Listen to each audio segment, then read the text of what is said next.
మాస్టరువైనా డాక్టరువైనా మంత్రివైనా ధనవంతుడివైనా బ్రతికుండగానే పేరున్నవాడవు, మరణించగానే శవానివి.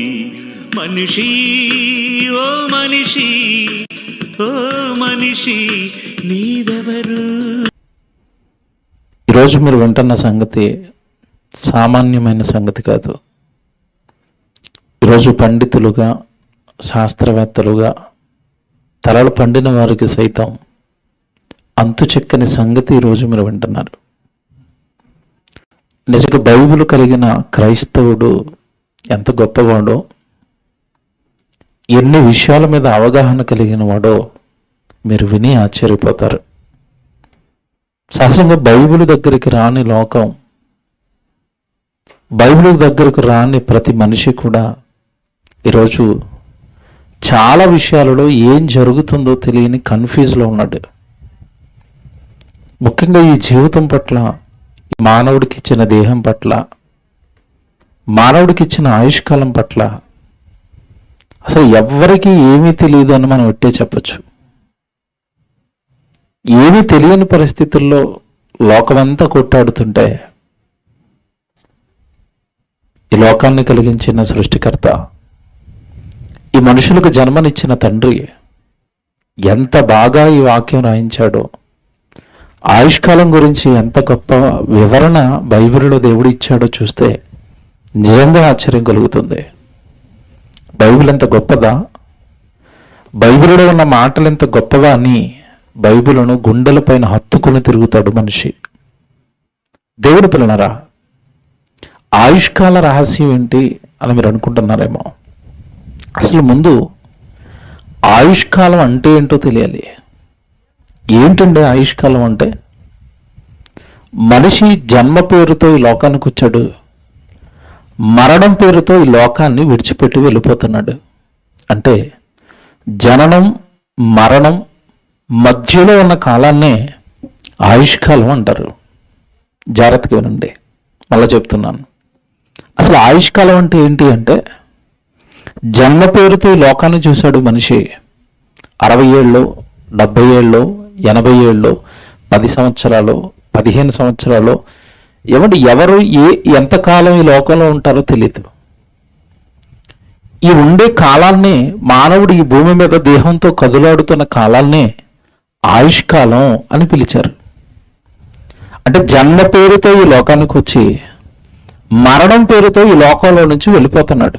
ఈ మధ్యలో ఉన్న కాలమే, జనన మరణాల మధ్యలో ఉన్న కాలాన్ని ఆయుష్కాలం అని పిలుస్తున్నారు.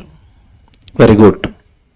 దీని వెనకున్న రహస్యం ఏంటి, ఆయుష్కాలం వెనకాల ఉన్న రహస్యం ఏంటి అని మీరు ఆలోచిస్తే, దేవుని పిల్లలారా, మనిషికి లోకాన్ని చూసిన తర్వాత, ఈ లోకంలో కాస్త ఊహొచ్చిన తర్వాత అమ్మను గుర్తుపెట్టాడు, నాన్నను గుర్తుపెట్టాడు, ఎదురుగా ఉన్న జంతువులను గుర్తుపెట్టాడు, తాను తింటున్న తిండి పదార్థాలను గుర్తుపెట్టాడు.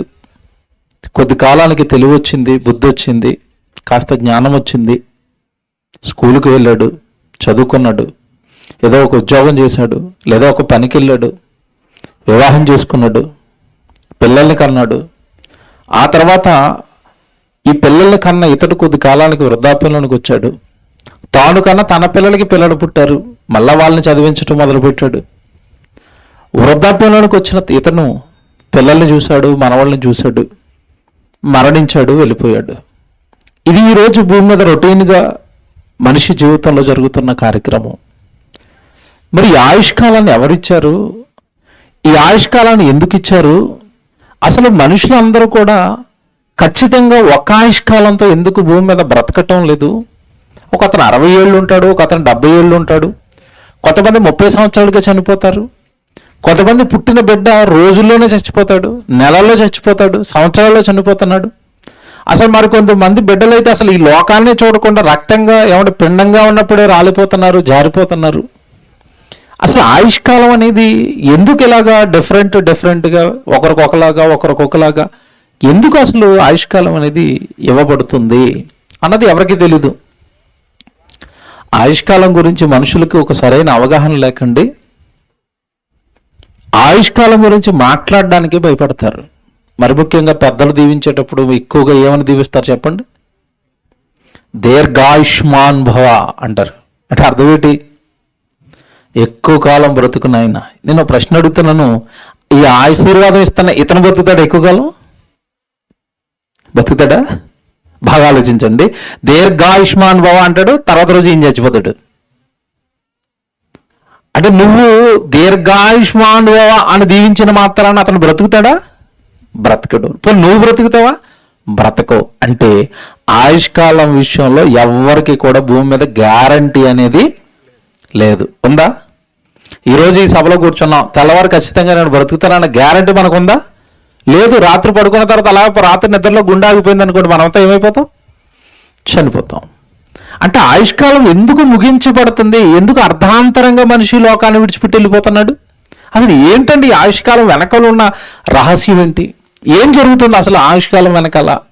దీని గురించి ఎవరండి మాకు చెప్తారు అంటే, అసలు ఎవరండి లోకంలో అంత జ్ఞానం ఎవరికి ఉందంటే, వాడు చెప్పిన అన్ని కళ్ళబొల్లి అబద్ధాలు చెప్తాడు తప్ప సరైన ఆన్సర్స్ ఎవరో చెప్పరండి. దేవుని పిల్లరా, ఈరోజు మనిషి ఎంత పౌష్టికమైన ఆహారం తిన్నా, ఎంత ఎక్సర్సైజ్ జిమ్ములు చేసినా ఎవరైనా 100 ఏళ్ల లోపు చనిపోతున్నారండి. 60, 70, అధిక బలమున్న ఎడల 80 అన్నాడంతే ప్రస్తుత ఆయుష్కాలం. ఎక్కడో అక్కడక్కడ కొంతమంది బ్రతుకుతున్నారు, 100 తీసేయండి. అది అంటే 60, 70, 80కే మనిషి ఆయుష్కాలం ఎందుకు కుదించబడింది? ఇవన్నీ పెట్టండి. బైబిల్ సమాధానం అడగకపోతే నా దగ్గరికి రండి, నేను చెప్తాను. ఒకవేళ మీకు అర్థం అవ్వకపోతే బైబిల్లో చదివింది అంటే, మీ జీవితానికి సంబంధించిన ఏ ప్రశ్న మీరు వేసుకున్నా దానికి ఆన్సర్ బైబిల్లో ఉంటుంది. కారణం, మానవులను అందరినీ, ఇది భారతదేశంలో ఉన్న మానవుల, అమెరికాలో ఉన్న వాళ్ళ, ఐరోపాలో ఉన్న వాళ్ళ, ఈ ఖండాలలో ఆయన నేల మీద ఉన్న ప్రతి నరుడిని చేసిన దేవుడు రాయించిన పుస్తకం మీ చేతుల్లో ఉన్న బైబిల్, మర్చిపోకూడదు. ఆరిన నేల మీద మనిషి అనే అతను ఎవరైనా ఉంటే ఆ మనుషులందరినీ కలిగించిన ఏకైక దేవుడు ఈ భూమి మీద మానవులను ప్రేమించి రాయించిన గ్రంథమే మీ చేతుల్లో ఉన్న బైబిల్. ఆ బైబిల్లోకి వెళితే ఆయుష్కాలం గురించి ఎంత బాగా దేవుడు మాట్లాడతాడండి. దేవుని పిల్లలారా, అసలు ఆయుష్కాలం అనేది దేవుడు ఎప్పుడు నిర్ణయిస్తున్నాడు? 60, 70, 80, 20, 30, 40, 90, 100 ఎవరు డిసైడ్ చేస్తున్నారు? దీన్ని దేనిని బట్టి డిసైడ్ అవుతుంది ఇది అన్నది ఇప్పుడు మనం జాగ్రత్తగా బైబిల్లో చూడాలి. దీనిని దేవుడే నిర్ణయిస్తున్నాడండి. భూమి మీద మనిషి ఎన్ని సంవత్సరాలు ఉండాలో దేవుడే నిర్ణయిస్తున్నాడు. ఇంకా మీరు లోతుగా వెళితే ఇప్పుడు చదివే వచనం చదివితే అది మీకు బాగా అర్థమైతే మీరు ఇంకా ఆశ్చర్యపోతారు. ఎవరైనా చనిపోతే మనం సహజంగా అయ్యో చనిపోయాడండి, ఎన్నో సంవత్సరం అండి అని కేవలం సంవత్సరాలలో మాత్రమే అతని ఆయుష్కాలం మనం లెక్కలు పెడతాం. 53 సంవత్సరాలకి చనిపోయాడండి, 52 సంవత్సరాలకి చచ్చిపోయాడండి, 40కి చచ్చిపోయాడండి, 30కి చనిపోయాడండి. ఇది చూసారా, 40, 30, 50, 100 సంవత్సరాలతో లెక్క పెడుతున్నాం మనం. కానీ దేవుడు నీకు భూమి మీద దేవుడిచ్చిన ఆయుష్కాలాన్ని దినాలతో సహా, రోజులతో సహా లెక్కలు కట్టుకుని నీకు ఆయుష్కాలం ఇచ్చాడు. చాలా ఆశ్చర్యం. బైబిల్ వండరండి. భూమి మీద మనుషులకి ఏమి తెలియని రహస్యాలన్నీ బయట పెడుతుంది బైబిల్ చూద్దాం. ఆయుష్కాలం గురించి దేవుడు ఎంత బాగా మాట్లాడుతున్నాడో ఒక మంచి మాట మీకు చూపిస్తాను. కీర్తన గ్రంథం అందరు తీయండి.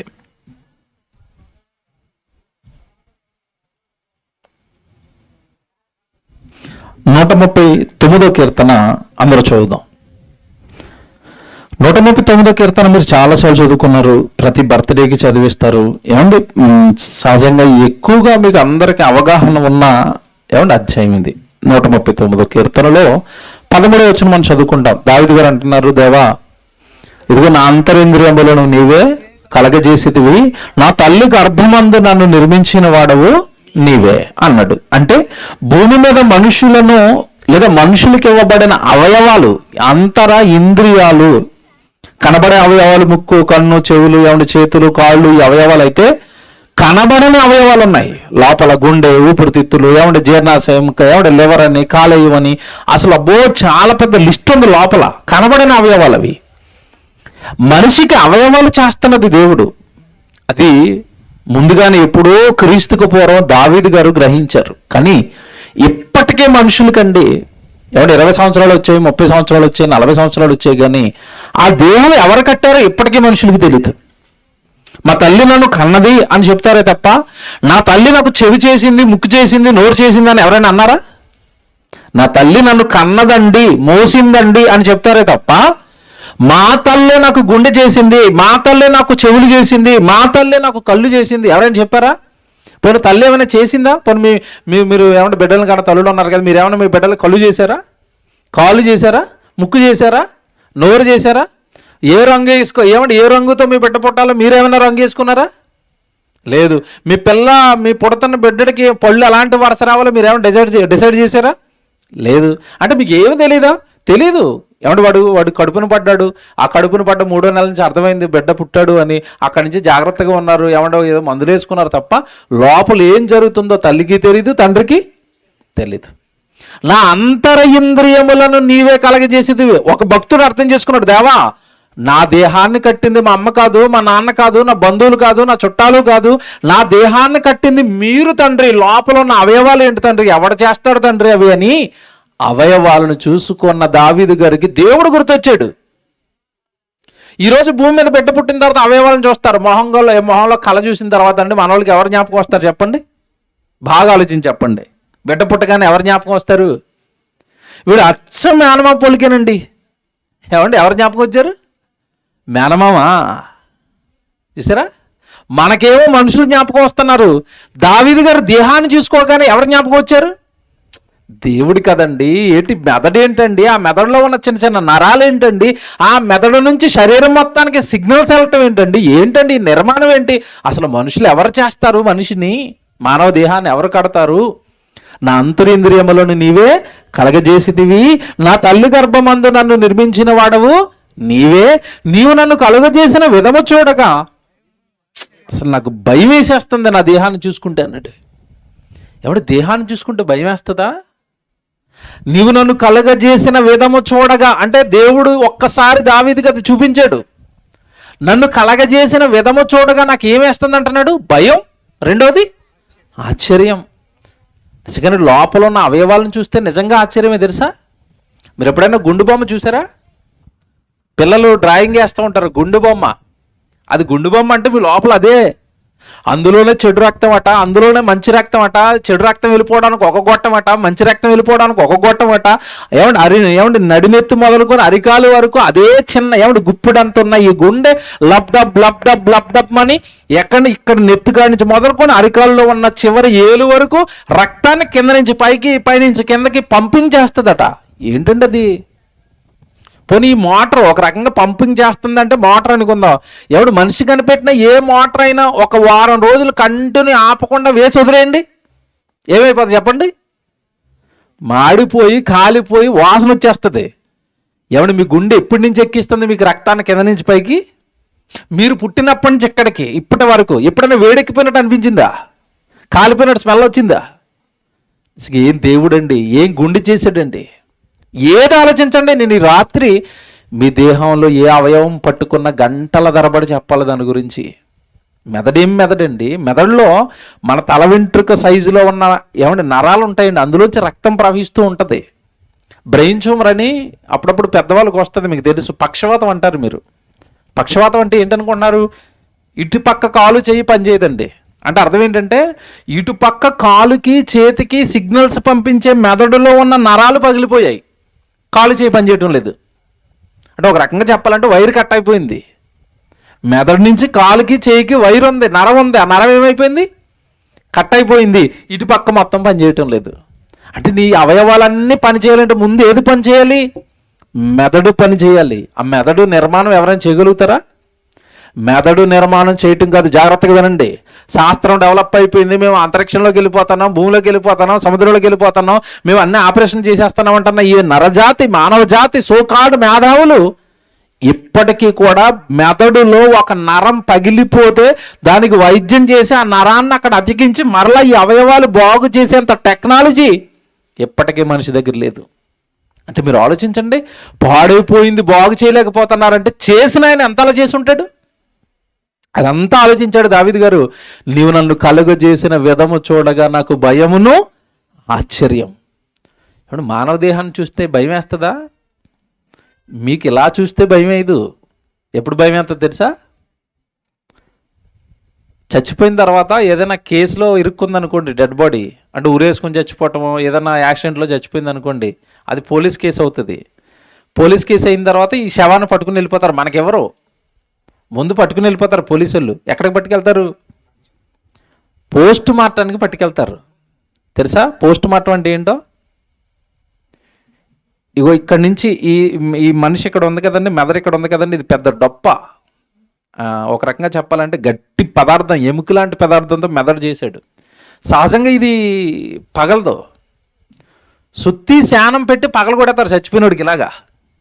ఇలా పగలగొట్టి ఏమంటే పైనుంచి ఇలా కింద వరకు నిలువున చీరేస్తారు. ఇలాగా చీరేసి లోపల అవయవాలన్నీ బాగానే ఉన్నాయా, ఇతను విషం తిని చచ్చిపోయాడా, లేకపోతే లోపల ఏమన్నా కొట్టి చంపేశారా, అవయవాలు ఏమన్నా పాడైపోయినాయి అని ఏమంటే మనిషిని ఇలా 2 ముక్కలుగా చీల్చేసి లోపల ఉన్న అవయవాలన్నీ ఏమండి చెక్ చేస్తారు. దాన్నే పోస్ట్ మార్టం అంటారు. ఒకసారి మీరు పోస్ట్ మార్టానికి వెళ్ళి ఎవరినైనా ఇలాగ తల పగలు కొట్టేసి ఇలా చీల్చేసినట్టు చూపించామనుకోండి, ఇంటికి వచ్చి అన్నం తింటారు. మళ్ళీ రాత్రి నిద్ర పడితే ఒట్టి మీకు జ్వరం వచ్చేస్తుంది అలా చూస్తే. ఆ గుండెను, ఊపిరితిత్తులను, ఆ పేగులను, లోపల ఉన్నాయి అన్నీ చూశారనుకోండి, భయం. బాబు నేను కూడా ఇలాగే ఉంటానా? దావీదు గారు చూసిన తర్వాత ఏమైందట? నీవు నన్ను కలగజేసిన విధము చూడగా నాకు భయం, ఆశ్చర్యం అన్నాడు. ఈ కీర్తన గ్రంథం ఇక్కడ వరకు మీరు చాలాసార్లు చదివారండి. అంటే మనిషిని చేస్తున్నది దేవుడు, తల్లి గర్భంలో ఈ దేహాన్ని కట్టింది దేవుడు అని మీకు ఎంతవరకు తెలుసు. కానీ తల్లి గర్భంలో జాగ్రత్తగా వినండి, ఆ దేహాన్ని కడుతున్న దేవుడే ఆ తల్లి గర్భంలో మీరున్నప్పుడే మీకు ఆయుష్కాలాన్ని నిర్ణయించాడన్న సంగతి ఈ రాత్రి మీరు తెలుసుకోవాలి. అదే 139 కీర్తన 16వ వచనం చదువుదాం. ఇప్పుడు 139వ కీర్తనే 16వ వచనం చదువుతున్నారు. జాగ్రత్తగా చూసుకోండి. అది నేను పిండమై ఉండగా నీ కన్నులు నన్ను చూచెను. దేవుడు కన్ను నిన్ను నన్ను ఎప్పుడు చూసిందట? నేను పిండమునై ఉండగా నీ కన్నులు నన్ను చూచెను. చాలామంది ఏమంటే చర్చిల్లో సాక్ష్యం చెప్తూ ఉంటారు. ఏం సాక్ష్యం అంటే, నాకు పలానా రోగం వచ్చిందండి, అప్పుడు దేవుడు నన్ను దర్శించాడండి, ఆ రోగం తగ్గిపోయిందండి, అప్పటి నుంచి నేను ప్రభువుని నమ్ముకున్నానండి అంటారు. అంటే వీళ్ళ ఉద్దేశం ఏంటంటే, నాకు రోగం వచ్చినప్పుడే నన్ను ప్రభు చూశాడని. నీకు రోగం వచ్చినప్పుడు కాదు ప్రభు చూస్తా, నీకు ప్రమాదం వచ్చినప్పుడు కాదు నిన్ను ప్రభు చూస్తా, నిన్ను నన్ను ఎప్పటి నుంచి చూస్తున్నాడు తెలుసా దేవుడు? నేను పిండమునై ఉండగా నీ కన్నులు నన్ను చూచాయి. దేవుడు నిన్ను పిండంగా ఉన్నప్పుడు నిన్ను చూశాడు కనుక నీకు ఆ దేహం వచ్చింది. ఒకవేళ దేవుడు నువ్వు పిండంగా రక్తపు ముద్దగా ఉన్నప్పుడు దేవుడు నిన్ను పట్టించుకోలేదనుకోండి, నిన్ను చూడలేదనుకోండి, అదే రక్తపు ముద్దగా ఆ నెలలోనో 15 రోజుల్లోనో నువ్వు రాలిపోతావు, కరిగిపోతావు. దేవుడు నిన్ను చూశాడు, దేవుడు నన్ను చూశాడు. దేవుడు ఒకప్పుడు దావీదును చూశాడు. నేను పిండమునై ఉండగా నీ కన్నులు నన్ను చూశాయి. ఎందుకు చూస్తావు తండ్రి? నీకు అవయవాలు కట్టాలి కదా కొడుకా, నీకు కళ్ళు చేయాలి కదా, నీకు చేతులు చేయాలి కదా, నీకు చక్కటి రూపం ఇవ్వాలి కదా, భూమి మీదకి వెళ్ళిన తర్వాత నువ్వు ఆ చేతులతో పని చేసుకోవాలి కదా, ఆ కాళ్ళతో నడవాలి కదా, చక్కటి దేహాన్ని నేను కట్టాలి కదా కొడుక. అందుకే నేను నిన్ను ఎప్పుడు చూశానంటున్నాడు? పిండంగా ఉన్నప్పుడు చూశాడు దేవుడు. మీకు మాట్లాడుతున్నాను ఈ రాత్రి, మిమ్మల్ని మీ అమ్మ నాన్నల ముందు చూసారా, దేవుడు ముందు చూశాడా? బాగా ఆలోచించండి. ఇప్పుడు అంటే మనల్ని ఎవరు ముందు చూశారు? దేవుడా. ఈరోజు బర్త్డే కదండి బాబు రాకేష్ది. వాళ్ళ అమ్మ నాన్నని అడగండి, మీ బాబుని ముందు మీరు చూసారా, దేవుడు చూశాడా? దేవుడు చూశాడు కనుక రాకేష్ భూమి మీద ఉన్నాడు. లేకపోతే వీళ్ళు ఏం చేస్తారు అమ్మ నాన్నలు? ఇప్పుడు ఇంకో మాట చెప్పనా, ఆ రాకేష్ పుట్టేంత వరకు అబ్బాయి పుడతాడో అమ్మాయి పుడతాడో వాళ్ళకి ఏమైనా క్లారిటీ ఉంటుందా? తెలిసి వాళ్ళకి తెలీదండి. అంటే ఏమీ తెలియదా జన్మ గురించి? అంటే ఏమీ తెలీదు. ఇప్పుడు చూడండి 16 వచనం, నేను పిండమునై ఉండగా నీ కన్నులు నన్ను చూచెను, నియమింపబడిన దినములలో. ఇది అండర్లైన్ చేసుకోండి, ఇదే ఆయుష్కాలం. నేను తల్లి గర్భంలో నువ్వు పిండంగా ఉన్నప్పుడే, నీకు అవయవాలు కట్టాలనుకున్నప్పుడే నియమింపబడిన దినములు నియమింపబడిన దినములు అంటే ఆ తల్లి గర్భంలో లేదా ఆ తల్లి గర్భంలో నుంచి నువ్వు భూమి మీద పడిన తర్వాత ఈ భూమి మీద నువ్వు ఎంత కాలం ఉండాలో దినాలను నియమించాను. నియామకం, దినముల నియామకం. దీన్నే మనం అంటున్నాం ఆయుష్కాలం అని. నియమింపబడిన దినములలో ఒకటైనను కాక మునుపే నా దినములన్నీ నీ గ్రంథములో లిఖితములాయను. జాగ్రత్తగా వినండి, ఇది నా దినాలన్నీ నీ గ్రంథములో లిఖితం అంటే ఏం చేశాడు దేవుడు? రాసుకున్నాడట. జాగ్రత్తగా వినాలి ఇది. దేవుడు నువ్వు పిండంగా ఉన్నప్పుడు, నువ్వు తల్లి గర్భంలో ఉన్నప్పుడే దేవుడు నీకు ఆయుష్కాలాన్ని నియమించాడు. ఆయుష్కాల నియామకం అప్పుడు జరిగింది. ఎన్ని దినాలైతే నియమించుకున్నాడో, నువ్వు భూమి మీద ఎన్ని రోజులైతే ఉండాలని దేవుడు కోరుకున్నాడో ఆ దినాలన్నీ కూడా తన గ్రంథములో లిఖితం రాసేసుకున్నాడట. అంటే భూమి మీద మనిషి గడుపుతున్న ప్రతి దినం, జాగ్రత్తగా వినండి ఇదే, ఇప్పుడు చెప్తాను, మిమ్మల్ని లోపలికి తీసుకెళ్తాను. ఇప్పుడు ఈ రోజు నుంచి మీరు వృధాగా గడిపేస్తున్న ప్రతి దినం గురించి మీరు భయపడతారు. దేవుడు మనకి ఇవ్వబడిన ఆయుష్కాలాన్ని సంవత్సరాలలో చెప్పలేదు, అక్కడ దేంట్లో చెప్పాడు? దినములు అన్నాడు. దినములు అంటే రోజు 24 గంటలు. అంటే భూమి మీద నువ్వు ఎన్ని గంటలు ఉండాలో, ఎన్ని రోజులు ఉండాలో కూడా దేవుడు నియమించేశాడు. ఎంత బాగుంది చూసారా? ఎంత లోతుగా దేవుడు వివరాలు చెప్తున్నాడు చూసారా మన ఆయుష్కాలానికి సంబంధించి. నియమింపబడిన దినములలో ఒకటైనను కాక మునిపే నా దినములన్నీ నీ గ్రంథములో లిఖితములాయను. ఇంతకీ దేవుడు దినాలను నియమిస్తున్నాడట. అందరికీ ఒకేలా నియమించాడా? నేను మిమ్మల్ని అడుగుతున్నాను, అందరికీ దేవుడు ఒకేలా దినాలను నియమిస్తున్నాడా? అందరికీ ఒకే ఆయుష్కాలం ఇచ్చాడా? ఇవ్వలేదు. పోనీ మీకు బాగా అర్థం అవడానికి, యేసుప్రభు భూమి మీద ఎంతకాలం బ్రతికాడు? 33.5 సంవత్సరాలు. ఓకే, 33.5 సంవత్సరాలు. మోషే ఎంతకాలం బ్రతికాడు? 120 సంవత్సరాలు. జాగ్రత్తగా వినండి. ఆదాం ఎంతకాలం బ్రతికాడు? 930 సంవత్సరాలు. ఈ భూమి మీద మనుషులు అందరిలో ఎక్కువ సంవత్సరాలు బ్రతికిన వ్యక్తి ఎవరు అంటే మెతుషెల, 969 సంవత్సరాలు. అదేంటండి, ఒక ఆయనకి 969, ఒక అతనికి 930, ఒక ఆయనకేమో 120, ఒక ఆయనకేమో 180. ఏమండి, కొత్త నిబంధనలోకి వచ్చేసరికి యేసుప్రభుకేమో మరీ చిన్నది 33.5 సంవత్సరాల. అంటే దేవుడు అందరికీ ఒక కాలం ఇవ్వటం లేదా?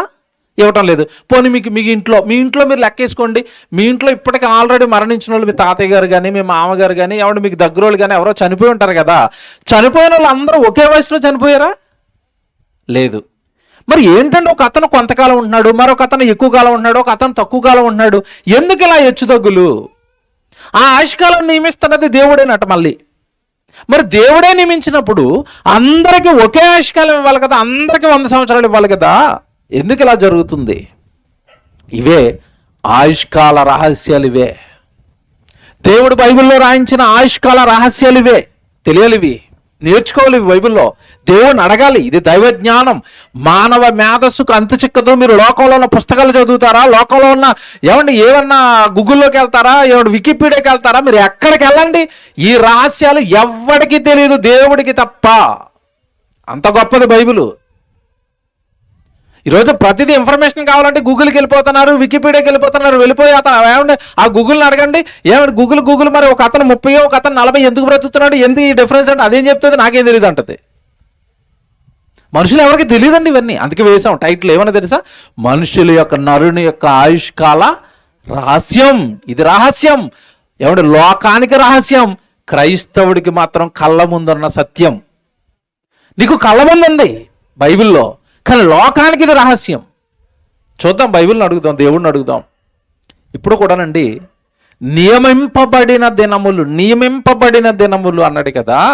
అసలు ఈ కాలం మాకు ఎందుకు ఇచ్చావు ప్రభు అని దేవుడిని అడిగితే బైబిల్లో మాట చెప్పాడండి.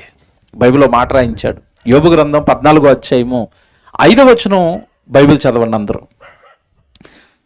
యోబు గ్రంథం 14వ అధ్యాయము 5వ వచనం చదవండి. నరునికి ఆయుష్కాలమునకు పరిమితి కలదు. పరిమితి, లిమిట్. నరుని ఆయుష్కాలానికి పరిమితి ఉంది, లిమిట్స్ ఉన్నాయి. ఇక్కడ వరకే ఉండాలి నువ్వు. ఎవరయ్యా ఈ పరిమితిని నియమించింది? దేవుడు. లేదు నేను మార్చుకుంటాను, నేను 200 సంవత్సరాలు బ్రతికేస్తానని ఎవరినైనా బ్రతకమనండి. నా దగ్గర 200 కోట్లు ఉన్నాయి, నేను చచ్చిపోను అని అతనికి ఉన్న కోట్లతో ఆయుష్కాలాన్ని పెంచుకోమనండి. నేను ప్రపంచంలోనే పెద్ద డాక్టర్ని, నాకు చావు రాకుండా నాకున్న తెలిసిన వైద్యం అంతటితోని నాకు చావు రాకుండా ఆపుకుంటానని ప్రపంచంలో నెంబర్ 1 డాక్టర్ ఎవరు ఉన్నారో ఆ డాక్టర్ని చచ్చిపోకుండా ఆయుష్కాలాన్ని పెంచుకోమనండి. అవదు. ఒక డాక్టర్ పెంచుకోలేడు, ఒక యాక్టర్ పెంచుకోలేడు. అంటే మీకు తెలియదు కదండి, పాశ్చాత్య దేశాల్లో ఒక డ్యాన్స్ చేసి అతను ఉండేవాడు, మైకేల్ జాక్సన్. తెలుసా మీకు అతను? మైకేల్ జాక్సన్ అని ఎవడు పాప్ సింగర్ కమ్ డాన్సర్ అండి, పెద్ద పేరు. ఏమండి అతనికి కోట్లలో అభిమానులు. సుమారు 30 మంది డాక్టర్లను అతను చుట్టే పెట్టుకునేవాడు అండి ఎప్పుడు. ఎందుకో తెలుసా? నేను 150 సంవత్సరాలు బ్రతకాలి, మీరు ఏం చేస్తారో నాకు తెలీదు, నా శరీరంలో ఏ అవయవం పాడైపోకుండా ప్రతిరోజు మీరు నాకు చెక్ చేయండి. నా అవయవాలు పాడవకూడదు, నా అందం పాడైపోకూడదు, నా పళ్ళు ఊడిపోకూడదు, నా కళ్ళు పాడైపోకూడదు. నేను 150 సంవత్సరాలు బ్రతకాలి అని 30 మంది డాక్టర్ని ఇంట్లోనే పెట్టుకుని పోషించుకునేవాడండి. విచిత్రం ఏంటనుకున్నారు? 50 సంవత్సరాలకే చచ్చిపోయాడు క్యాన్సర్ వచ్చి. అంటే కోట్లల్లో అభిమానులు ఉన్నారు, కోట్లల్లో డబ్బు ఉంది, అయినా సరే అతను బ్రతకలేకపోయాడు. బ్రతకాలన్న ఆశ ఉందండి. నాకు ఎంతమంది అభిమానులు ఉన్నప్పుడు నేను త్వరగా చచ్చిపోకూడదు అన్నాడు. చచ్చిపోయాడు 50 సంవత్సరాలకే. అంటే ఆయుష్కాలాన్ని ఎవరు కూడా ఏం చేసుకోలేకపోతున్నారు? పెంచుకోలేకపోతున్నారు. ఎందుకు పెంచుకోవాలంటే నేను దానికి లాకేసాను అన్నాడు దేవుడు. ఇప్పుడు మీరు చదువుకుంటున్న వచనంలో నరుల ఆయుష్కాలమునకు పరిమితి కలదు, నీకు ఇంతకాలమే బ్రతుకుతావని నీ ఆయుష్కాలానికి తాళం వేసాను ఆయన. ఎవడు దాన్ని ఓపెన్ చేయలేడు, ఎవడు దాన్ని పెంచలేడు, ఎవడు దాన్ని తగ్గించలేడు. నేను వేసేసాను తాళం. ఇప్పుడు చెప్తాను మీకు లిమిట్ అనేది దేవుడు ఎలా నిర్ణయించుకుంటూ వచ్చాడు అంటే, మీకు ఇంత కొన్ని ఆయుష్కాలాలు చెప్పాను. ఆదాం ఎంతకాలం బ్రతికాడట? 930 సంవత్సరాలు బ్రతికాడు ఆదాం, తొలి మానవుడు భూమి మీద. ఆ తర్వాత వచ్చిన వాళ్ళందరూ కూడా నేను ఇంచుమించుగా 1000 సంవత్సరాలు బ్రతికేశారంట. సుమారు 1000 సంవత్సరాలు బ్రతికారు తొలినాళ్ళల్లో మనుషులు. ఆ తర్వాత వచ్చేసరికి ఆదికాండం 6వ అధ్యాయానికి వచ్చేసరికి అసలు ఎంత ఆయుష్కాలాన్ని నరుడికి ఇవ్వటం వలన ఇదిగో ఈ భూమి మీద ఈ మనుషులు చేస్తున్న పాపాలు నేను తట్టుకోలేకపోతున్నాను, ఇక వీళ్ళ ఆయుష్కాలాన్ని కట్ చేస్తానని చెప్పి దేవుడు 6వ అధ్యాయానికి వచ్చేసరికి 1000 సంవత్సరాల ఆయుష్కాలాన్ని ఎంతకు కుదించేశాడు తెలుసండి? 120 అన్నాడతే. ఏమంటే 1000 కాడి నుంచి అక్కడికి వచ్చేసింది 120. ఇక దావీదు గారి కాలానికి వచ్చేసరికి దావీదు గారు అంటున్నాడు 60, 70, అధిక బలం ఉన్న ఎడల 80. అయినను వాటి వైభవం ఆయాసమే దుఃఖం. అయిపోయిందా? అయిపోయింది. ఇప్పుడు మీరు లోతుగా ఆలోచిస్తే మొదట 1000 ఆ తర్వాత 120 ఇప్పుడు 60, 70, 80. అంటే ఆయుష్కాలానికి దేవుడు ఏం చేశాడు? కుదించుకుంటూ వచ్చాడు. ఎందుకు కుదించాడో, ఎందుకు ఇది జరిగిందో ప్రసంగం మధ్యలోకి వెళ్ళేసరికి మీకు అర్థమవుతుంది. దేవుడు ఎందుకంటే ఇలా కుదించేశాడు, 80కి ఎందుకు తెచ్చేశాడు అంటే దీని వెనకాల బోలు చరిత్ర ఉంది, బోలు విషయాలు చెప్పాలి నేను. దేవుని పిల్లలారా, ఇప్పుడు మీరు చదువుకుంటున్న వచనం ఈ సమాజానికి ఎంత జ్ఞానం నేర్పిస్తుందో మీరు చూడండి. ఇప్పుడు మీరు చదువుకుంటున్న వచనమే ఈ సమాజానికి ఎంత జ్ఞానం నేర్పిస్తుందండి. ఇప్పుడు చదవండి అది. ఏమంటే 14వ అధ్యాయం యోబు గ్రంథం 5వ వచనం, నరుల ఆయుష్కాలమునకు పరిమితి కలదు, వారి నెలల సంఖ్య ఎవరికి తెలుసట? నీకు తెలిసే ఉన్నది. వారి నెలల సంఖ్య నీకు తెలిసే ఉన్నది. ఎవరికి తెలుసు? దేవుడికి తెలుసు. మనకి తెలుసా? కరెక్ట్గా 2025 జనవరి 4వ తారీఖున మీరు చనిపోతారని మీకు తెలిసింది అనుకోండి, మీరు ఏం చేస్తారు చెప్పండి? బాగా ఆలోచించుకోండి. 2023లో ఉన్నాం కదండి. ఇప్పుడు 23 కదా మనం ఉంటా, 24 ఉంటారు. 25లో జనవరి 3వ తారీఖున మీరు చచ్చిపోతారని మీకు తెలిసిపోయింది. మీరు ఏం చేస్తారు చెప్పండి? చేయాల్సిన పాపాలన్నీ త్వరగా చేసేస్తే బాగుంటుందేమో, అంతే కదా. అక్కలను చూసేస్తే బాగుంటుందేమో, ఏమంటే సినిమాకి వెళ్ళిపోతే బాగుంటుందేమో, బిర్యానీ తినేస్తే బాగుంటుందేమో, ఏమంటే ఏం కావాలో టక టక టక టక టక టక టక. ఎందుకంటే ఏమైపోతుంది 25 ఏమంటే జనవరి నెలలో నేను ఏమైపోతాను? చచ్చిపోతాను కదా. పోనీ చావు వస్తుందనే ముందు మనిషి ఏమైనా మంచి పనులు చేస్తాడా? ఒక ముసలావిడ అంటుంది 90 సంవత్సరాలు అండి. అమ్మ బాగున్నావంటే, ఏం బాగుంటాం నాయన, మనవడి పెళ్ళి చూడకుండా చచ్చిపోతానేమని భయంగా ఉంది. 90 ఏళ్ళ ఆవిడ గట్ట ఏం చూడాలట ఇంకా?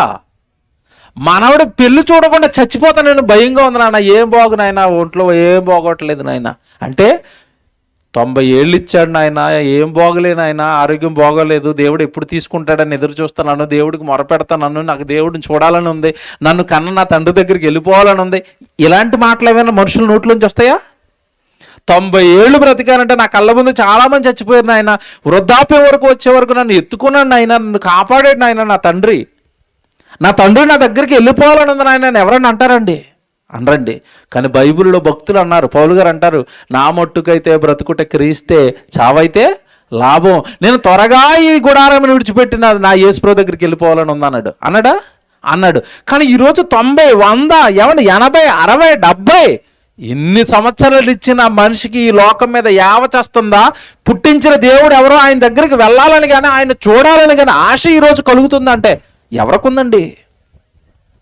అందుకే అన్నాడు అక్కడ, నరులకు ఆయుష్కాలానికి పరిమితి ఉంది, వాళ్ళకి నెలల్లో మాత్రమే నువ్వు నెలల్లో కూడా నీకు వాళ్ళ ఆయుష్కాలం నీకు తెలుసు అని చెప్పి ఇప్పుడు కింద ఒక మంచి మాట చెప్తాడు. అక్కడ మీరు చదవాలి, జాగ్రత్త చదివితే, మించజాలని వయపరిమాణము నీవు వారికి నియమించి ఉన్నావు, అది మించజాలదు, నువ్వు ఎంత గీస్తే అంతే. తర్వాత, కూలివాని వలె తమకు నియమింపబడిన పనిని అండర్లైన్ చేసుకోండి.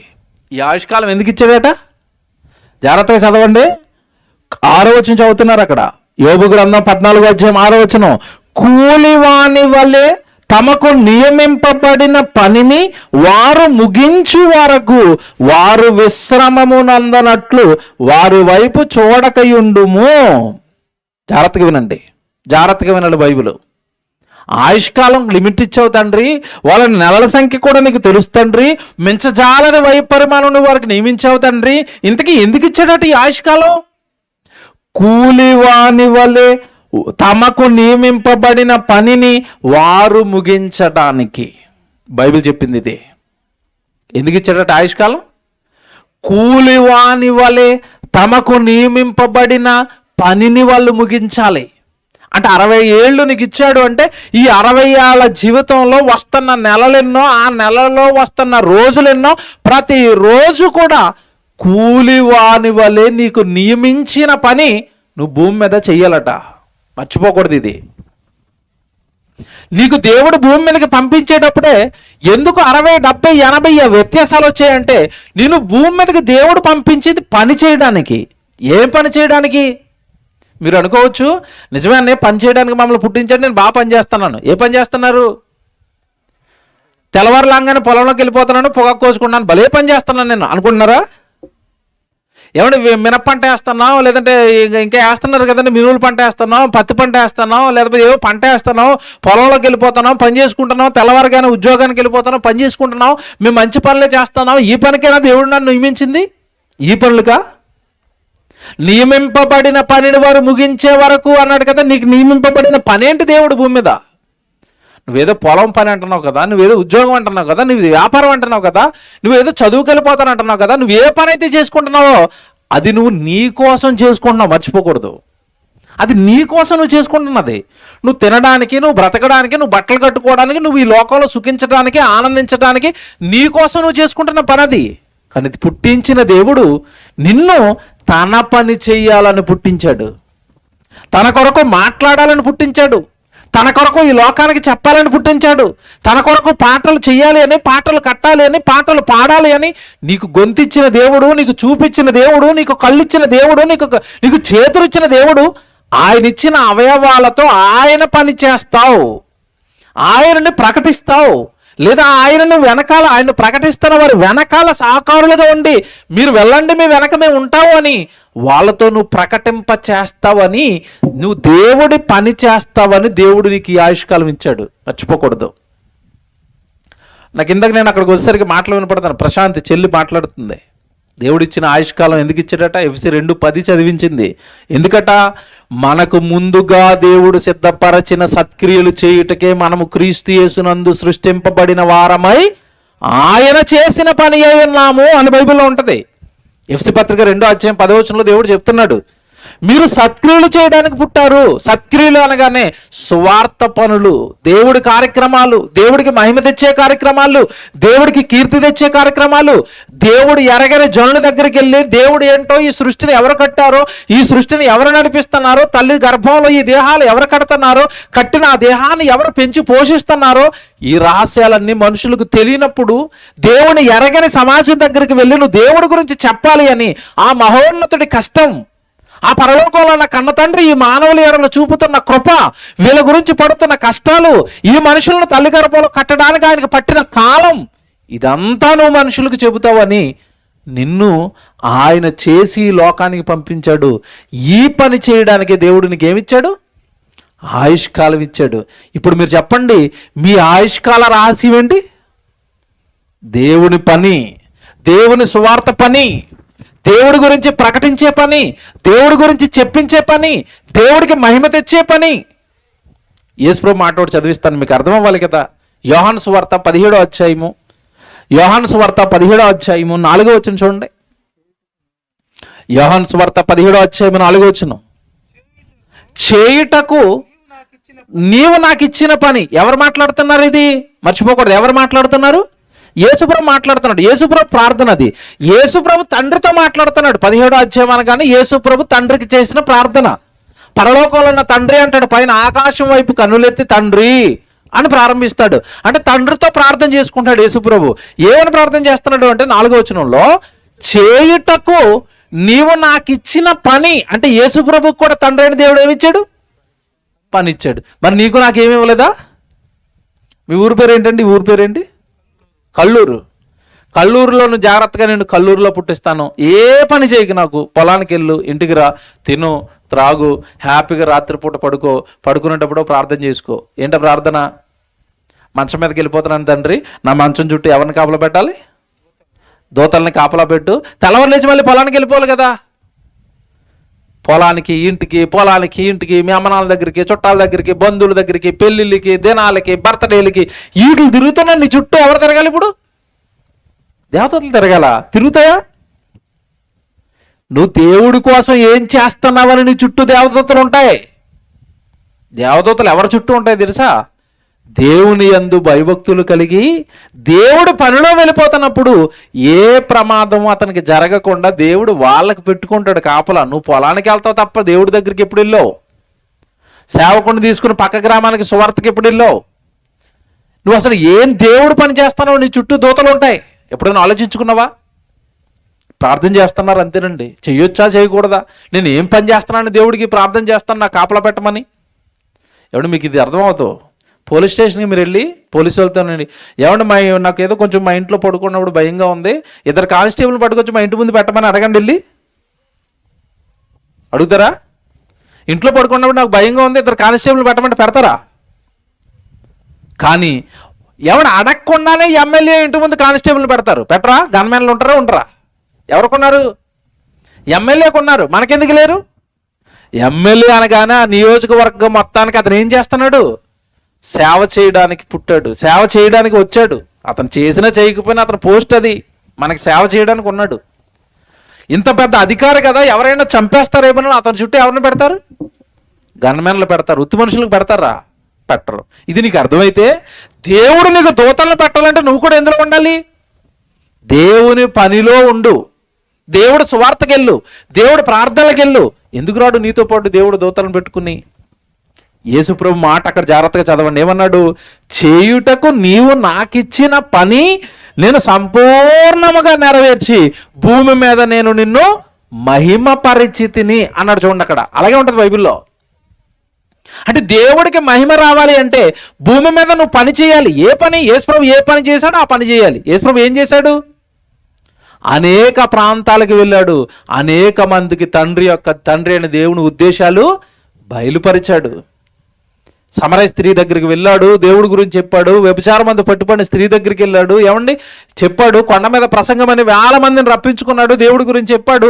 ఏమండి యెరూషలేము దేవాలయంలోనికి వెళ్ళాడు, 1000 మందికి ప్రసంగాలు చెప్పాడు. ఏమండి ఎన్ని గ్రామాలు తిరిగాడు. దేవుడు దేవుడు దేవుడు అనుకుంటా తిరిగాడండి. పరలోకంలో మనకి తండ్రి ఉన్నాడు, ఆయన పిల్లలు మనమంతా.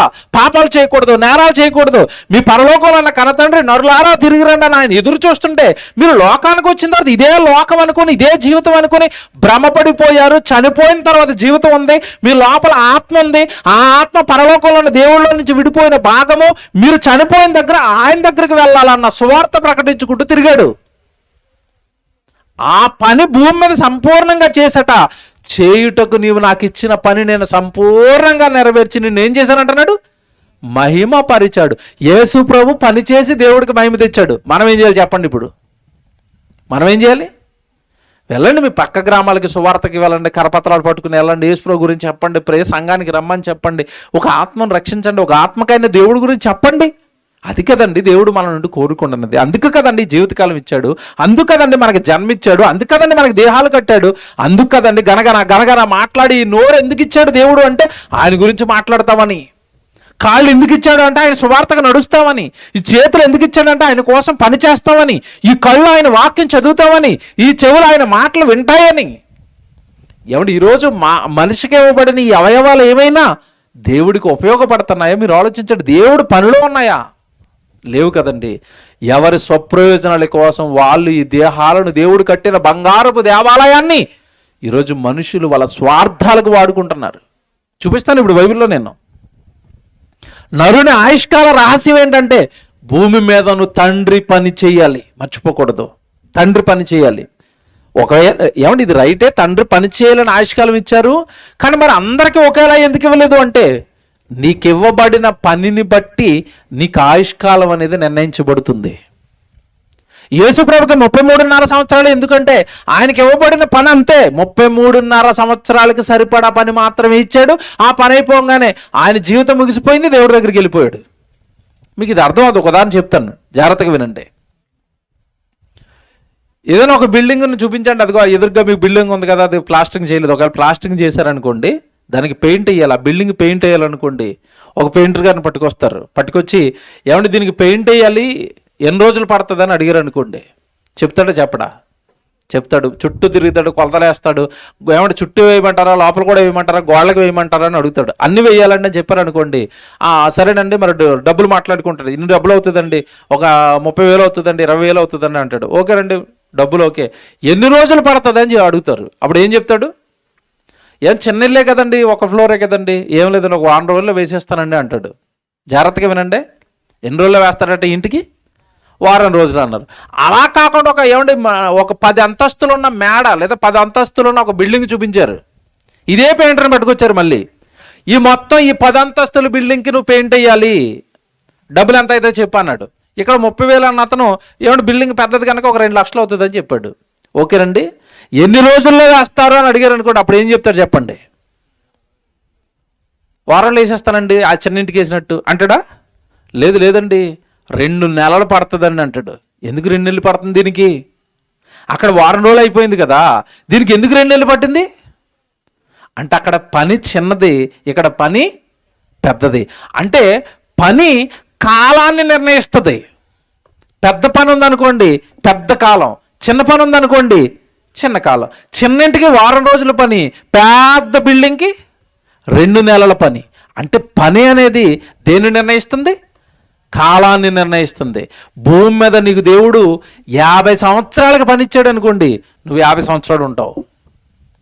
భూమి మీద దేవుడు నీకు 30 సంవత్సరాల పని ఇచ్చాడు అనుకోండి, నువ్వు 30 సంవత్సరాలే ఉంటావు. పని కాలాన్ని నిర్ణయిస్తుంది. అర్థమవుతుంది ఇప్పుడు? యేసుప్రభుకి 33.5 ఏళ్ళే. ఎందుకంటే అతనికి అంత పనే ఉంది, ఆయనకి ఆ పని అయిపోగానే వెళ్ళిపోతాడు ఆయన. ఇంకొక ఆయన జ్ఞాపకం చేస్తాను మీకు. మోషే గారు మీ అందరికీ తెలుసు కదా, ఇశ్రాయేల్ అందరినీ నడిపించాడు. ఎంతకాలం బ్రతికాడు మోషే గారు? 120 సంవత్సరాలు బ్రతికాడు. జాగ్రత్తగా వినండి, 120 సంవత్సరాలు బ్రతికాడు మోషే గారు. దేవుడు ఎప్పుడు పూర్తిగా అర్థమయ్యాడు మోషే గారికి అంటే అప్పటికి 80 సంవత్సరాలు అయిపోయాయి. ఒక 40 సంవత్సరాలు చంటిపెట్టుగా ఉన్నప్పుడు నదిలో వదిలేసింది తల్లి, మీకు తెలుసు కదా. ఆ నదిలో వదిలేసినప్పుడు రాజకుమార్తె పెంచుకుంది. ఆ రాజకుమార్తె పెంచుకోవడం వల్ల కోటలోకి వెళ్ళిపోయాడు.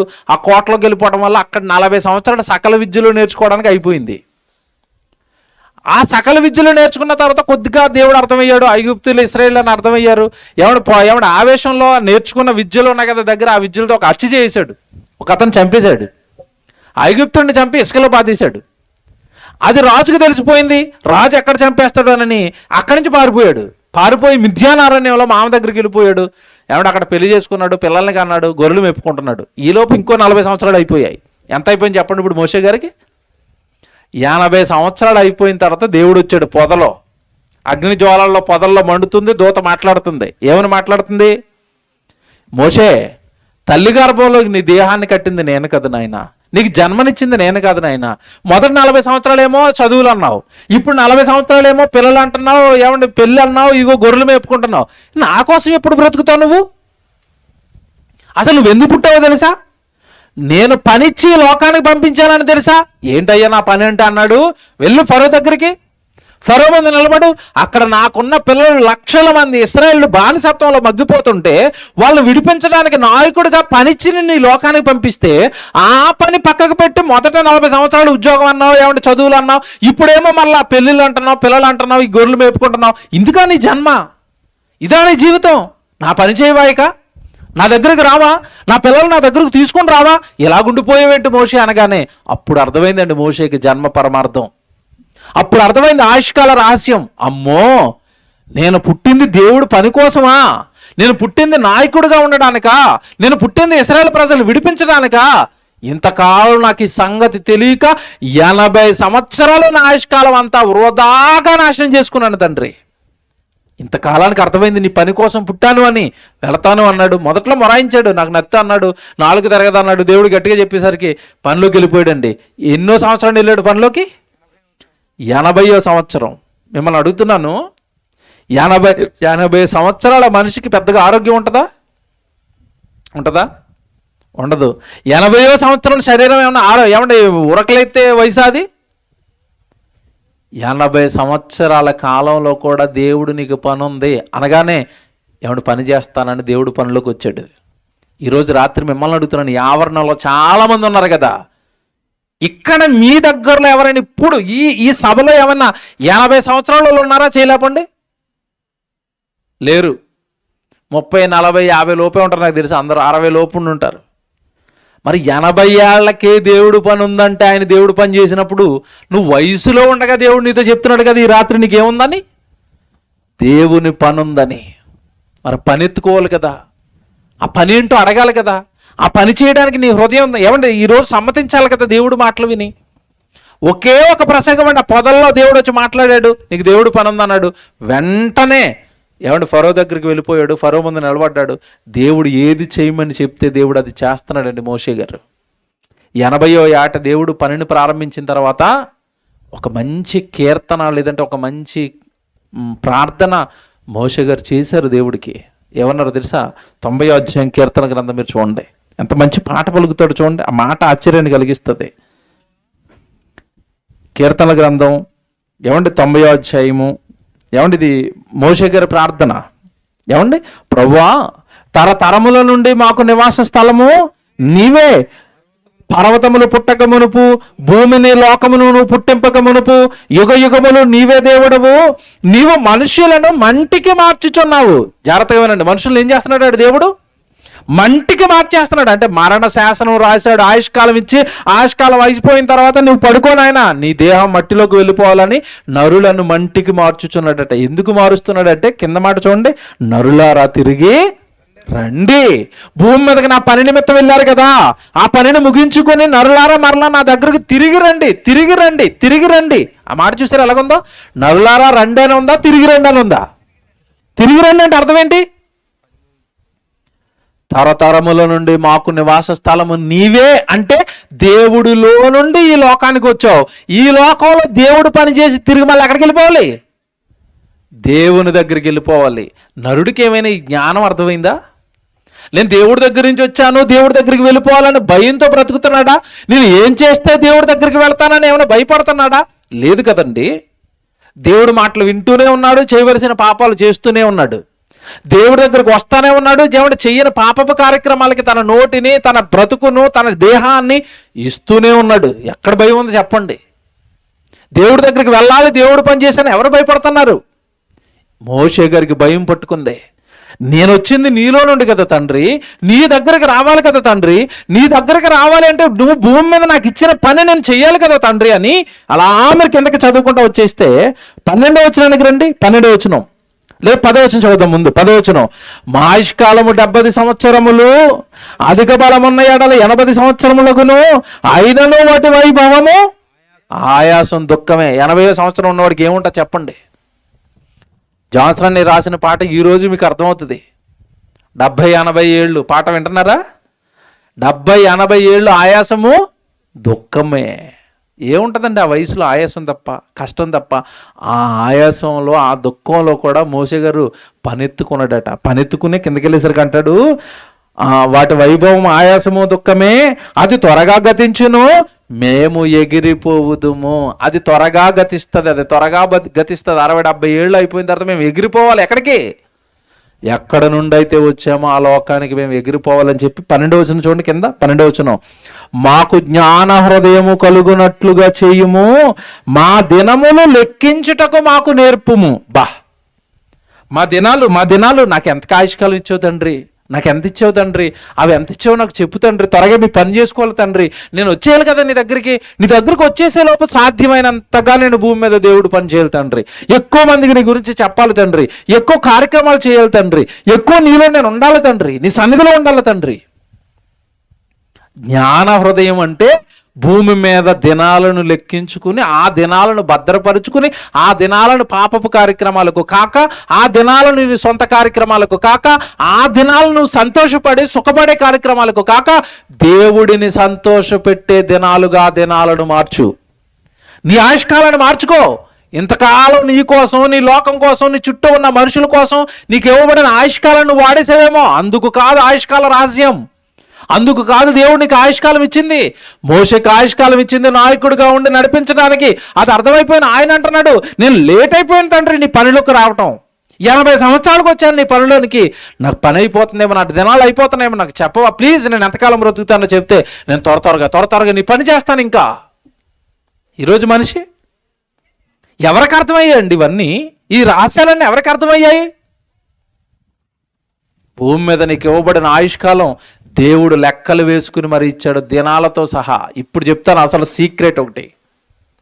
నీకు ఇవ్వబడిన దినములు ఏవైతే ఉన్నాయో, నీకు ఇవ్వబడిన ఆయుష్కాలం ఏదైతే ఉందో, అది ఆయన మహిమపరచడానికి ఇస్తే, అది ఆయన గురించి చెప్పడానికి ఇస్తే, నువ్వు ఆయన సన్నిధిలో గడపడానికి ఇస్తే, ఆయన వాక్యం చదువుకోవడానికి ఇస్తే, ఆయన వాక్యం నేర్చుకోవడానికి ఇస్తే, ఆయన వాక్యం ప్రకటించడానికి ఇస్తే, ఈరోజు మనిషి తనకివ్వబడిన ఆయుష్కాలం అంతా కూడా తన కోసం గడిపేసుకుంటున్నాడు. ఇది ఎంత ప్రమాదమో తెలుసా? ప్రారంభంలో మీరు చదివిన మాట ఒకసారి మళ్ళీ జ్ఞాపకం చేసుకోనండి. నాకు నియమింపబడిన దినములలో ఒకటైనను కాకమునిపే నా దినములు అన్నయు నీ గ్రంథములో లిఖితములాయను. అంటే మనిషికిచ్చిన ఆయుష్కాలం దినాలతో సహా దేవుడు రాసుకునిచ్చాడా? రాసుకునిచ్చాడు. ఆ దినాలు రాసుకోవడానికి దేవుడి దగ్గర ఒక గ్రంథం ఉందట. జాగ్రత్తగా వినండి ఇక్కడి నుంచి. నీకు ఇవ్వబడిన ఆయుష్కాలం అంటే నీకు అర్థం అవడం చెప్తున్నాను. 1986లో నేను పుట్టానండి. 86లో నేను పుడితే, 86లో నేను పుట్టిన డేట్ 4వ తారీఖు 5వ నెల, మే నెలలో పుట్టాను అనుకోండి. ఆ మే నెల 5వ తారీఖు నుంచి నా దినాలకు సంబంధించిన పుస్తకం ఒకటి ఆయన దగ్గర పెట్టుకుని ఉన్నాడు. 4వ తారీఖు, 5వ తారీఖు, 6వ తారీఖు, 7వ తారీఖు, నెల అయిపోయింది. మే అయిపోయింది. మే తర్వాత జూన్ వచ్చింది, జూలై వచ్చింది, ఆగస్టు వచ్చింది, సెప్టెంబర్ వచ్చింది, అక్టోబర్, నవంబర్, డిసెంబర్. ఈ సంవత్సరం అయిపోయింది. నెక్స్ట్ సంవత్సరం, 2వ సంవత్సరం. ఆ 2వ సంవత్సరంలో వస్తున్న రోజులు, ఆ 2వ సంవత్సరంలో వస్తున్న నెలలు, ఆ 2వ సంవత్సరం మొత్తం రాసుకున్నాడు. ఇలా నాకు 60 సంవత్సరాలు దేవుడు ఆయుష్కాలం ఇచ్చాడు అనుకోండి. ఈ 60 సంవత్సరాలలో ఉన్న దినాలన్నీ కూడా ఒక గ్రంథంలో రాసుకుని, ఈ 60 సంవత్సరాలలో ఇవ్వబడిన దినాలన్నింటిలో కూడా నేను భూమి మీద ఏ పని చేయాలో ఆయన దగ్గర ఒక గ్రంథం ఉంది. నీ జీవితకాలంలో నీకు ఇవ్వబడుతున్న దినాలన్నిటికీ కూడా దేవుడి దగ్గర ఒక గ్రంథం ఉంది. ఈరోజు ఈ ప్రాంతంలో ప్రార్థన పెట్టారు. ఈరోజు చాలా మందికి ఆహ్వానాలు ఇల్లు ఉంటాయి, ప్రార్థన ఉంది రండి అని. అందరూ వచ్చారా? రారు. అంటే ఈ రోజు వాళ్ళు ఇక్కడ కూర్చుని దేవుడు మాటలు వినాలని, ఈ రోజు వాళ్ళకి దేవుడు మాటలు వినడానికి రాయించాడు దేవుడు. ఏరు వాళ్ళు రాలేదు. అంటే దేవుడు ఎందుకైతే ఈ దినం ఇచ్చాడో దానికి దినాన్ని వాడారా? వాడలేదు. అంటే దేవుడి సన్నిధిలో ఏమంటే ఆదివారం ఆరాధన జరుగుతుంది. దేవుడు ఏమి రాశాడు? ఆదివారం ఆరాధనలో నా కొడుకు అక్కడ ఉండాలి, నా కూతురు అక్కడ ఉండాలి, ఈ ప్రసంగం వినాలి, ఆ ప్రసంగం ప్రకారం బ్రతుకులు మార్చుకోవాలని ఆ దినం నువ్వు గుళ్ళో బ్రతకడానికి రాశాడు. అదే రోజు ఎవరో మీ ఇంటికి చుట్టాలు వచ్చారు, గుడికి వెళ్ళటం మానేసావు. చూసారా, దేవుడు తన కోసం రాసుకుంటున్న దినాలన్నీ నీ కోసం వాడేస్తున్నావు. ఇక్కడ చెప్తాను అసలు సంగతి. రాసుకునేవ్వండి, నా ఇష్టం వచ్చిన నేను వాడుకుంటాను, నన్ను ఎవడు అడుగుతాడు? అదేనా? గుళ్ళో ఉండాలని రాసుకున్నాడు, రాను, నేను పొలంలో ఉంటాను. గుళ్ళో ఉండాలని దేవుడు రాసుకున్నాడు, నేను రాను, ఇంట్లో జబర్దస్త్ చూస్తాను, ఇంట్లో టీవీ సీరియల్ చూస్తాను, కార్తీక దీపం చూస్తాను, ఎవడు మొగల రేకులు చూస్తాను, నన్ను ఎవడు అడుగుతాడు? నా ఇష్టం, నా ఇంట్లో ఉంది టీవీ, నా కేబుల్ బిల్ నేను కట్టుకున్నాను, మీకేం బాధ? నేను రాను, నేను ఇంట్లో కూర్చొని టీవీ చూస్తాను, ఓ సువార్తకి రాను, ఓ ప్రార్థనకి రాను, ఓ సన్నిధికి రాను, నా ఇష్టం వచ్చిన బతుకుతాను అని నువ్వు అనుకుంటున్నావేమో. విచిత్రం ఏంటంటే ఇప్పుడు మీకు భయం వేసే సంగతితో చెప్తున్నాను. నిజంగా దేవుడి వాక్యాన్ని ఇష్టపడే వాళ్ళందరికీ నేను ఇప్పుడు చూపిస్తున్న వచనం భయాన్ని కలిగిస్తుంది. నీకు ఇవ్వబడిన ఆయుష్కాలంలో ఏ దినం వృధా చేసినా నువ్వు వృధా చేసినట్టుగా దాన్ని కూడా లెక్కలు పెడుతున్నాడు తండ్రి. ప్రకటన గ్రంథం రాసుకోండి జాగ్రత్తగా, ఈ వచనం 20వ అధ్యాయం 12వ వచనం చూడండి. ప్రకటన గ్రంథం 20వ అధ్యాయము 12వ వచనం చూడండి. ప్రకటన గ్రంథం 20వ అధ్యాయం 12వ వచనం. మరియు గొప్పవారేమి కొద్దివారేమి మృతులైన వారందరూ ఆయన సింహాసనము ఎదుట నిలువబడి ఉండుట చూచితిని. ఏమండి, ఎవరి నుంచి ఉన్నారట ఆయన సింహాసనం ముందు? గొప్పవారు ఉన్నారట, కొద్దివారు ఉన్నారట, మృతులైన వారు అందరూ ఉన్నారు. గొప్పవారు, లోకంలో గొప్పవాళ్ళు ధనవంతులు ఉన్నారు కదా, లోకంలో యాక్టర్లు ఉన్నారు కదా, వాళ్ళు ఏమైనా వదిలేస్తాడు అనుకుంటున్నారేమో దేవుడు? ఎవరిని వదలడు. గొప్పవారిని వదలడట, కొద్దివారిని వదలడట, వాళ్ళందరూ దేవుని ఎదుట సింహాసనం ఎదుట నిలబడి ఉన్నారట. అప్పుడు చూడండి, అప్పుడు ఏం జరుగుతుందట? వాళ్ళందరూ నిలబడి ఉండుట నేను చూచితిని. అప్పుడు గ్రంథములు విప్పబడెను. ఏం విప్పబడుతున్నాయి? ఏం గ్రంథాలు ఇవి ఇంతకీ? తల్లి గర్భంలో దేవుడు ఆయుష్కాలం నియమించినప్పుడు గ్రంథం రాసుకున్నాడు కదా. ఇతనికి 60 సంవత్సరాలు ఇస్తున్నాను, 60 సంవత్సరాలు భూమి మీదకి వెళ్ళి ఈ పని చేయాలి, మోషే గారు ఇదిగో ఇశ్రాయేలు అందరూ విడిపించాలి, ఒక న్యాయాధిపతిగా యెఫ్తా ఉండాలి, ఒక ఏమైనా రాజుగా దావీదు ఉండాలి, అపోస్తలుడికి అన్యజనుడిగా పౌలు గారు ఉండాలి, యేసుక్రీస్తు వారు శిలువ యాగం కొరకు భూమి మీద ఉండాలి, వాళ్ళ జీవితానికి సంబంధించిన పౌరులు అవన్నీ. అలాగే నీ జీవితం కోసం దేవుడు ఏదో పని రాసుకుని భూమి మీదకి పంపాడు. ఆ గ్రంథం రాసుకున్నాడు, ఇతను భూమి మీదకి వెళ్ళి పని చేయాలి, ఇన్ని రోజులు చేయాలి అని. ఆ గ్రంథం ఒకసారి ఇప్పుడట. ఎప్పుడు ఇప్పుతున్నాడు ఈ గ్రంథం? గ్రంథం ఎప్పుడు ఇప్పుతున్నాడు నాకు చెప్పాలి. ఎప్పుడు విప్పుతున్నాడు? చనిపోయిన తర్వాత, యేసుక్రీస్తుల వారి సింహాసనం ముందు నిలబడిన తర్వాత. ఇప్పుడు చెప్పు, నువ్వు భూమి మీదకి వెళ్ళి 60 ఏళ్ళు ఉన్నావు కదా, ఆ భూమి మీద నా కోసం ఏం చేశాడు? ఇతను డైరీ ఓపెన్ చేయండి ఒకసారి. అప్పుడు గ్రంథములు విప్పబడెను. నా డైరీ ఓపెన్ అవుతుంది. నా డైరీలో నాకు ఇవ్వబడిన ఆయుష్కాలం ఓపెన్ అవుతుంది. ఆ ఆయుష్కాలంలో నేను ఏ పని చేయాలని దేవుడు రాసుకున్నాడో అది ఓ పక్కన ఉంటుంది, నేను ఏం చేశానో పక్కన ఉంటుంది. ఉదాహరణ మీకు అర్థం అవ్వడం చెప్తాను. ఈరోజు నేను మీటింగ్ డేట్ ఇచ్చాను, ఇక్కడికి వచ్చి వాక్యం చెప్తానని డేట్ ఇచ్చాను, నేను వస్తాను పెట్టుకోండి ప్రార్థన అన్నాను. అంటే ఈరోజు నేను ఇక్కడ ఉండి దేవుడు వాక్యం చెప్పాలని దేవుడు తన గ్రంథంలో రాసుకున్నాడు. నేను డేట్ ఇచ్చిన తర్వాత ఏమంటే ఎవరో నన్ను చుట్టాలో నాకు బంధువులు పిలిచారు, ఏం వెళ్తావరండి అస్తమాను మీటింగ్లకి, కాస్త మా ఇంటికి రండి, చక్కగా బిర్యానీ వండుకుందాం, మనం ఈరోజు హ్యాపీగా ఉందామని నన్ను పిలిచారు. ఇప్పుడు నేను ఈ మీటింగ్ వదిలేసి నా బిర్యానీ తినడానికి వాళ్ళతో సుఖంగా ఉండడానికి వెళ్ళిపోయాను. ఇప్పుడు దేవుడు ఆ గ్రంథంలో ఏం రాసుకుంటాడు చెప్పండి?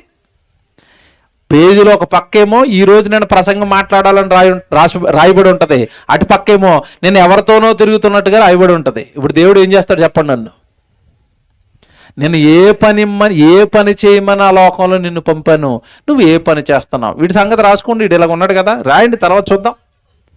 ప్రతిరోజు రాసేసాడు నీ దినం. నీకు ఇప్పటి వరకు తెలియదేమో. ఇప్పటి వరకు నువ్వు వెనకాల ఆయుష్కాలం అంతా వదిలేసిన ఆయుష్కాలం అంతా గురించి మాట్లాడుతున్నాను.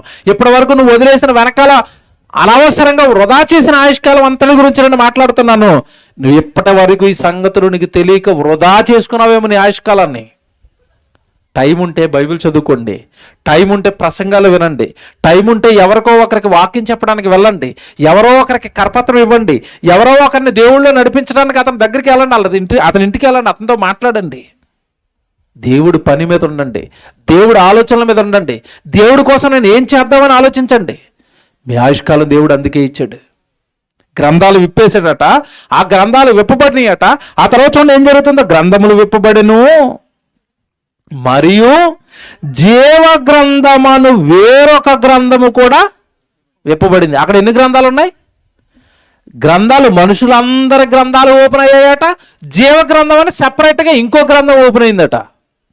ఏమన్నా ఆ గ్రంథం ఏంటి, ఈ గ్రంథం ఏంటి? ఆ గ్రంథమేమో నీ గ్రంథం, అక్కడ విప్పబడిన గ్రంథమేమో జీవ గ్రంథం. అంటే భూమి మీద తనకివ్వబడిన ఆయుష్కాలాన్ని దేవుడు ఎందుకైతే ఇచ్చాడో ఆ పని ఎవరైతే చేస్తారో వాళ్ళని దేవుడు జీవ గ్రంథంలోనికి ఎక్కించాడు. మళ్ళీ నిజమే, వీళ్ళకి ఇవ్వబడిన ఆయుష్కాలం అంతా వాళ్ళ కోసం వాడుకోలేదు. తినడానికో, త్రాగడానికో, సుఖించడానికో, లోకంలో ఆనందంగా బ్రతికేయడానికో వాళ్ళకి ఇచ్చిన ఆయుష్కాలం వాళ్ళ కోసం వాడుకోలేదు తండ్రి. నీ కోసం వాడారు తండ్రి, నీ పని చేశారు తండ్రి, నీ దగ్గరికి చాలా మంది నడిపించారు తండ్రి, నీ కోసం మీటింగులు పెట్టారు తండ్రి, నీ కోసం చెప్పారు తండ్రి, నీ కోసం చెప్పించారు తండ్రి. ఇదిగో వీళ్ళ పేరు జీవ గ్రంథంలో ఉంది. అంటే నీ పుస్తకంలో దేవుడు ఏ పని చేయాలని రాసుకుని నీకు జీవితాన్ని ఇచ్చాడో ఆ పనిని నువ్వు భూమి మీద చేస్తే నీకు దేవుడు జీవగ్రంథంలో నీ పేరు రాస్తాడు. ఇప్పుడు కింద చూడండి, అలా చదువుకుంటూ వద్దాం. ఆ జీవ గ్రంథము వేరొక గ్రంథము విప్పబడిను, ఆ గ్రంథముల యందు వ్రాయబడి ఉన్న వాటిని బట్టి తమ క్రియల చొప్పున మృతులు తీర్పు పొందిరి.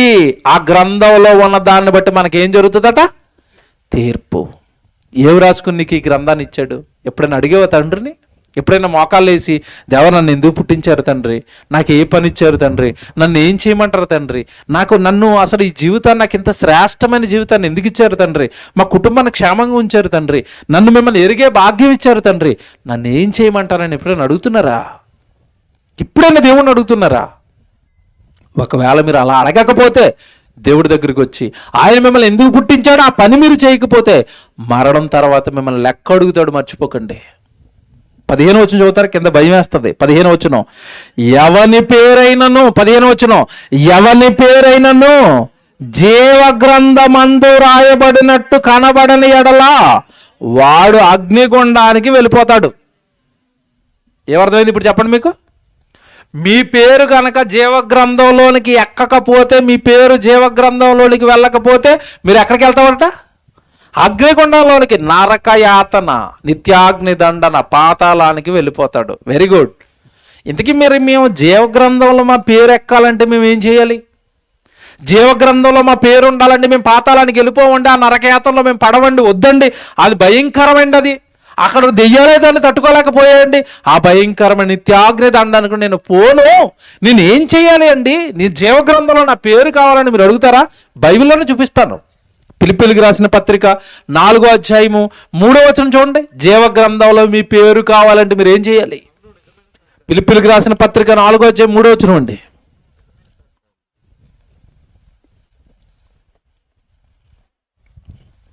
అవును, నిజమైన సహకారి ఆ స్త్రీలు క్లెమెంతుతోనూ నా ఇతర సహకారులతోనూ సువార్త పనిలో నాతో కూడా ప్రయాసపడిన వారు కనుక వారికి సహాయం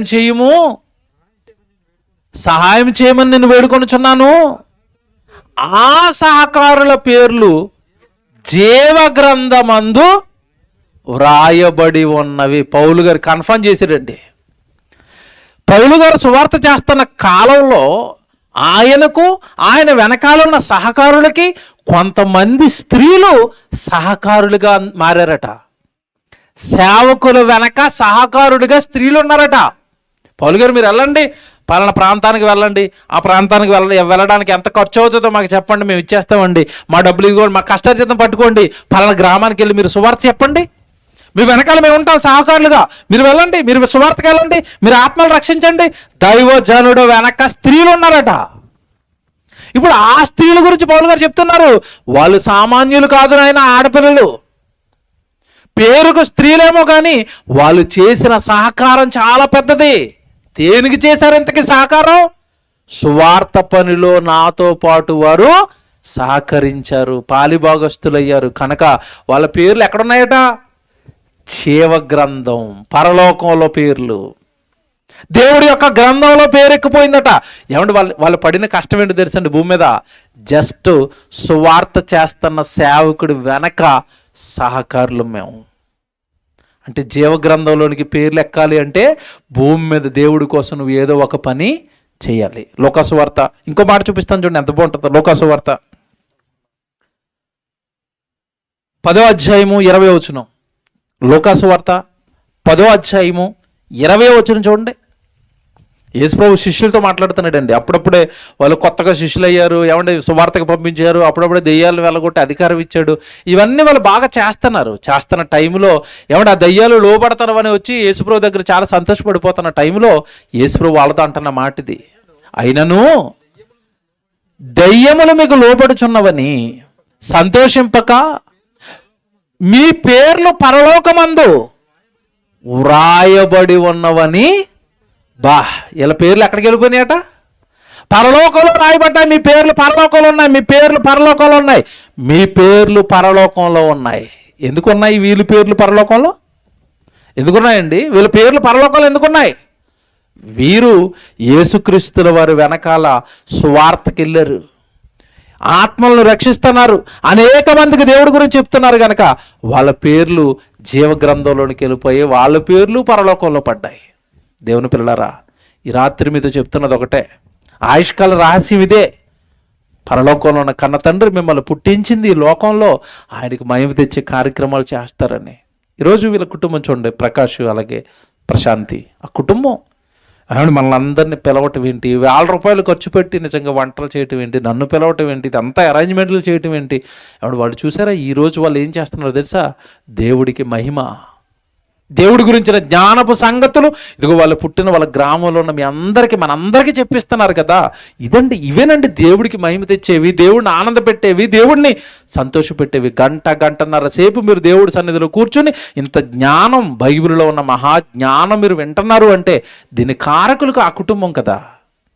ఇలా మీ కుటుంబాల్లో మీరు చేయలేరా? అన్ని కుటుంబాలు ఇలా చేస్తే అందరికీ దేవుడు అర్థమవ్వడా? అందరికీ దేవుడు ఉద్దేశాలు అర్థమవ్వా? అందరూ దేవుడిలోనికి రారా? దేవుడిని నమ్మరా? ఏమంటే నిజంగా ఆ దేవుడి ఏమంటే కన్న పాశం ఈరోజు భూమి మీద ఉన్న మనుషుల కన్నా కన్న పాశం ఏమంటే దినదినము తన పిల్లలు తన దగ్గరకు రావటం లేదని, తనను నమ్మటం లేదని, తన కొరకు బ్రతకటం లేదని ఏమంటే ఆయన తప్పించిపోతున్నాడే, బాధపడుతున్నాడే. ఆ బాధను కొద్దిగా ఆయన మీరు తీర్చిన వారు అవుతారు కదా. పని పెట్టుకోండి, ఇది ఇలాంటి సువార్త సభలు పెట్టండి.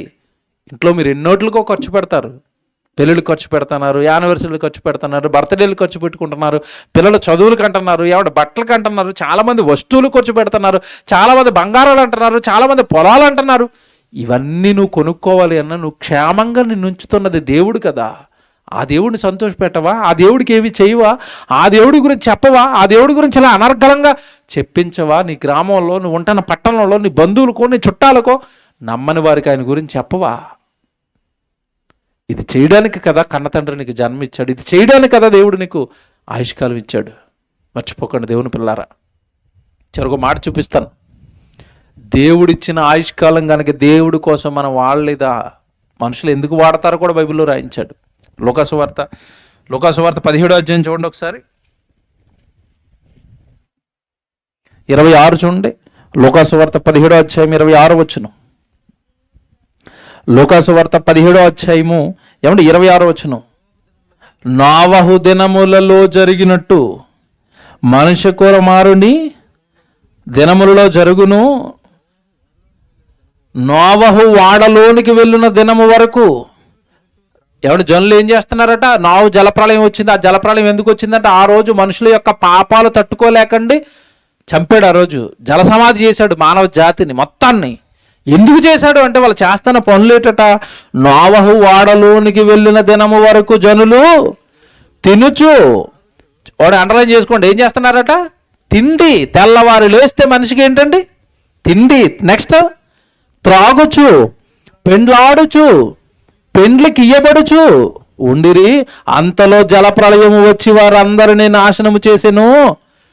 తినటం అట, త్రాగటం అట, పెళ్ళిళ్ళట, పెళ్ళిళ్ళకి ఇచ్చుకోవడాలట. ఇదే కదండి ఈరోజు మనిషి జీవితం. జీవితం ఎవరిచ్చారు? దేహం ఎవరిచ్చారు?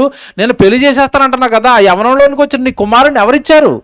పెళ్లి చేస్తానంటున్నావు కదా, నీ కుమార్తెకి అమెరికాలో ఉన్నా, నీ కుమార్తెకి ఎవరిచ్చారు నీకు ఆ కుమార్తెను? నిన్నెవరు పుట్టించారు? అసలు మిమ్మల్ని ఏం చేయమని దేవుడు పుట్టించాడు?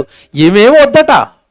తెల్లవారులు వేస్తే తింటారట, త్రాగుతారట, పెళ్ళిళ్ళట, పెళ్ళికి ఇచ్చుకుంటారట, ఇదే కార్యక్రమాల్లో ఉండిపోయారట. దేవుడు మర్చిపోయారట.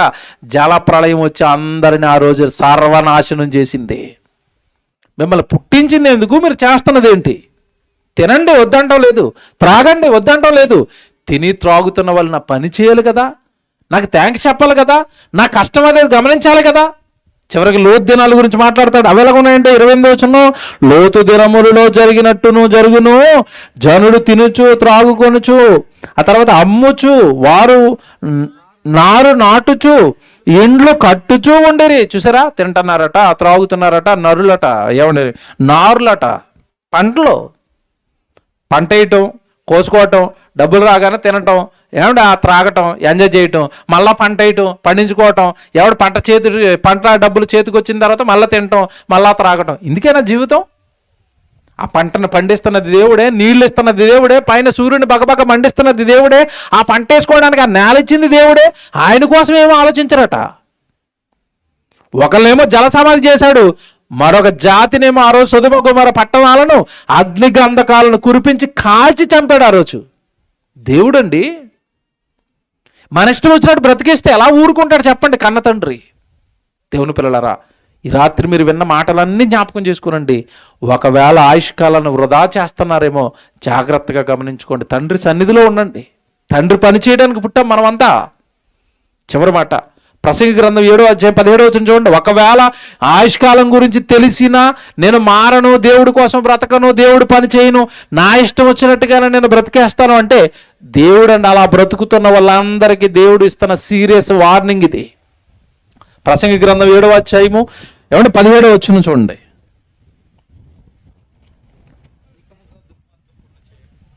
ప్రసంగి గ్రంథం 7వ అధ్యాయము 17వ వచనం, అధికముగా దుర్మార్గపు పనులు చేయకుము, బుద్ధిహీనముగా తిరగవద్దు, నీ కాలమునకు ముందుగా నీవేళ చనిపోతావు. చూసారా, నీ కాలమునకు ముందే నువ్వెలా చనిపోతావు. ఎందుకు చనిపోతావు అంటే బుద్ధిహీనంగా తిరుగుతున్నావు.